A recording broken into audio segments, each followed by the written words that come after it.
কৃষ্ণ। ইতিমধ্যে আমরা দেখেছি মহাপ্রভু বারাণসীতে এসেছেন। সেখানে মায়াবাদী প্রকাশানন্দ সরস্বতী মহাপ্রভুকে নিন্দা করেন, কিন্তু মহাপ্রভু অত্যন্ত তীখর যুক্তির দ্বারা তার সমস্ত যে তথ্য, উপাত্ত, প্রমাণ সব নস্যাৎ করে দেন। সেখানে সাকর মল্লিক অর্থাৎ যিনি সনাতন গোস্বামী, তিনি রাজকার্য থেকে অবসর নিয়ে তার সাথে মিলিত হয় এবং তাকে মহাপ্রভু বিশেষ শিক্ষাদান করে। শ্রীচৈতন্য মহাপ্রভু যখন বারাণসীতে অবস্থান করেছিলেন, তখন সনাতন গোস্বামীও তার রাজকার্য থেকে অবসর গ্রহণ করে সেখানে তার সঙ্গে মিলিত হন। পূর্বে তিনি ছিলেন বাংলার নবাব হুসেন শাহের মন্ত্রী।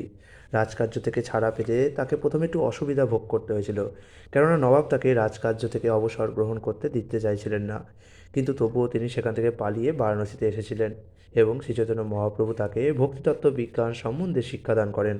তিনি তাকে জীবের স্বরূপ সম্বন্ধে শিক্ষাদান করেন, জড়জগতে জীবের বন্ধনের কারণ সম্বন্ধে, পরমেশ্বর ভগবানের সঙ্গে জীবের নিত্য সম্পর্ক সম্বন্ধে এবং পরমেশ্বর ভগবানের পরম ঈশ্বরত্ব সম্বন্ধে, বিভিন্ন অবতার রূপে তার প্রকাশ সম্বন্ধে, ব্রহ্মাণ্ডের বিভিন্ন অংশ তিনি কীভাবে নিয়ন্ত্রণ করেন, তার অপ্রাকৃত আলয়ের প্রকৃতি, ভক্তিমূলক কার্যকলাপ, তার বিভিন্ন স্তর, ধীরে ধীরে পারমার্থিক পথে অগ্রসর হওয়ার বিভিন্ন বিধিনিষেধ, বিভিন্ন যুগে ভগবানের বিভিন্ন অবতারের লক্ষণ এবং শাস্ত্রের বর্ণনার মাধ্যমে তাদের চিনবার উপায় সম্বন্ধে শিক্ষাদান করেন। এই শিক্ষাগুলি শ্রী চৈতন্য মহাপ্রভু শিক্ষা নামক একটি গ্রন্থে বর্ণনা করা হয়েছে। আপনারা যদি চান আমি অবশ্যই, না আপনারা কেন যাইবেন, আমি অবশ্যই সেটিকে নিয়ে আসবো, আপনাদের সামনে উপস্থাপিত করব, কারণ সেটি দরকার। শ্রী চৈতন্য মহাপ্রভু কী শিক্ষা দিয়েছেন।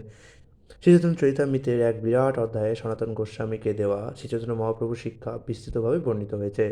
পুঙ্খানুপুঙ্খভাবে সেই শিক্ষা বিশ্লেষণ করতে গেলে তা কয়েকটি গ্রন্থে পরিভাষিত হবে। সেগুলির বিষয়ে শ্রী চৈতন্য মহাপ্রভু শিক্ষা নামক গ্রন্থে বিস্তৃতভাবে আলোচনা করা হয়েছে।